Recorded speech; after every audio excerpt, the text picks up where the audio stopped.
তোমরা যারা এসএসসি অথবা দাখিল পরীক্ষার বিস্তারিত ফলাফল অর্থাৎ কোন সাবজেক্টে কত নম্বর পেয়েছো সেই বিস্তারিত তালিকা দেখতে চাও, এই ভিডিওটি তাদের জন্য। তবে ভিডিওটি শুরু করার আগে তোমরা যারা আমার চ্যানেলে নতুন আছো তারা অবশ্যই আমার চ্যানেলটি সাবস্ক্রাইব করবে। বিস্তারিত ফলাফল দেখতে চাইলে প্রথমেই যে কোনো একটি ব্রাউজারে যেতে হবে, মোবাইল ফোন অথবা কম্পিউটার থেকে। এখানে সার্চ বারে লিখতে হবে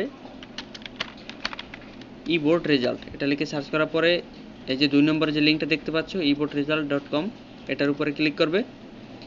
এখানে বাম পাশের অপশন থেকে ফলাফল দেখুন এই বাটনে ক্লিক করবে এবং এই প্রথম ঘর পরীক্ষার নাম, এখান থেকে এসএসসি দাখিল এটা সিলেক্ট করে পরীক্ষার সাল, তুমি যে সালে পরীক্ষা দিয়েছো সেই সালটা সিলেক্ট করবে। এরপরে বোর্ডের নাম, এখান থেকে যে কোনো একটা বোর্ডের নাম সিলেক্ট করবে যে বোর্ডের আন্ডারে তুমি পরীক্ষা দিয়েছো। তবে এই ক্ষেত্রে একটা কথা আছে, শুধুমাত্র বরিশাল বোর্ডের বিস্তারিত ফলাফলটা এই ওয়েবসাইট থেকে দেখা যায় না। আমি বরিশাল বোর্ডের বিস্তারিত দেখার অপশনটা একটু পরেই দেখাচ্ছি, আগে অন্যান্য বোর্ডেরগুলো দেখাই।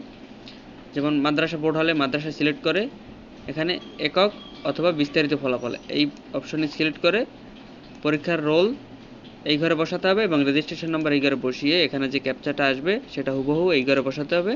এরপরে ফলাফল দেখুন এই বাটনে ক্লিক করতে হবে, তাহলে বিস্তারিত ফলাফল অর্থাৎ কোন সাবজেক্টে কত নম্বর সেটা সহ ফলাফল দেখা যাবে। কিন্তু বরিশাল বোর্ডের ফলাফল দেখতে চাইলে এখানে সার্চ বারে লিখতে হবে result.borishalboard.gov.bd, এটা লিখে এন্টার করতে হবে। তারপরে যে ওয়েবসাইটটা আসবে এখানে রোল নাম্বার এবং রেজিস্ট্রেশন নাম্বার দিতে হবে।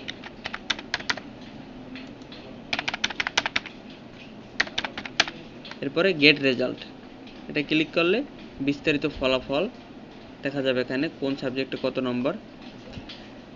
আজকের ভিডিওটি এই পর্যন্ত, আমি সম্পূর্ণ বিস্তারিত বোঝানোর চেষ্টা করেছি। তারপরে যদি কারো বুঝতে অসুবিধা থাকে তাহলে আমাকে অবশ্যই কমেন্ট করে জানাবে, আমি কমেন্টে উত্তর দেওয়ার চেষ্টা করব।